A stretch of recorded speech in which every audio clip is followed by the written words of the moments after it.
এই যে এই সভ্য দেশের ভিতরে দেখেন রাস্তার পারের সাইডে, হ্যাঁ, এরকম হাফেল কমলা মালটাগুলা দৈরাতে প্রতিনিয়ত রাস্তার আশেপাশে ইউরোপ আমেরিকায় বেশিরভাগ পাইবেন এইগুলা, ঠিক আছে ভাই বেড়াদার। অথচ ওইখানে একটা স্কুল আছে, যখন স্কুলটা ছড়িয়ে দেয় তখন এই এই রাস্তাটা দিয়ে অ্যাভেলেবেল স্টুডেন্টরা তাদের বাসায় ফিরে এবং যাওয়ার সময় আবার স্কুলে যায়। অথচ এই দেখেন মালটা আপেল কমলা গুলা প্রতিনিয়ত এই গাছের ভিতরে ফাইকা একেবারে ফইরা, ওইখানে একটা ফইরা রয়েছে, ঠিক আছে, ফইরা রয়েছে।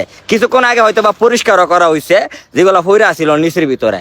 দেন এই গাছটা একটু তরতাজা হয়ে আবার নতুন করে উঠতেছে, ফুই জ্বালাইতেছে। হাই হাই রে, কিভাবে ধরছে! অথচ কেউ ধরে না, কেউ খানা, কেউ দেহ না, ঠিক আছে, কারো কোনো ইন্টারেস্টই জাগে না যেগুলা খাওয়ার লাগে। অথচ যদি আমাদের দেশে থাকতো, মাম্মা মিয়া মাম্মা মিয়া, ডাইরেক্ট পয়সা যা বইরা নিয়ে বেচে লাইল হইলে ভাই ধরছে, ভাই ধরছেটাকে চিন্তা করে দেখছেন একবার? যদি এটা আমরা দেশে থাকতো, ওইখানে দেন, দেখছেন ওইখানেও যদি এটা আমরা দেশে থাকতো, ডাইরেক্ট নে ফাঁসিদা ধুয়ে বইরা নে ডাইরেক্ট বিছালে লইলে কোনো কথা নেই একদম। ওই দেন ফইরা মইরা অবস্থা সিরা, ঠিক আছে, ফইরা লইছে ওকে হাতের নাগালে। আপনি চাইলে ভাইরা খাইতে পারবেন, চাইলে নিতে পারবেন, কোনো সমস্যা নাই, ঠিক আছে।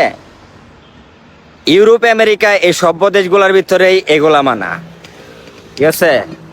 যাই হোক, দিন শেষে বেল্লাবিতা আর কি, দিন শেষে বেল্লাবিতা জীবন সুন্দর, জীবন যেইখানে যেমন।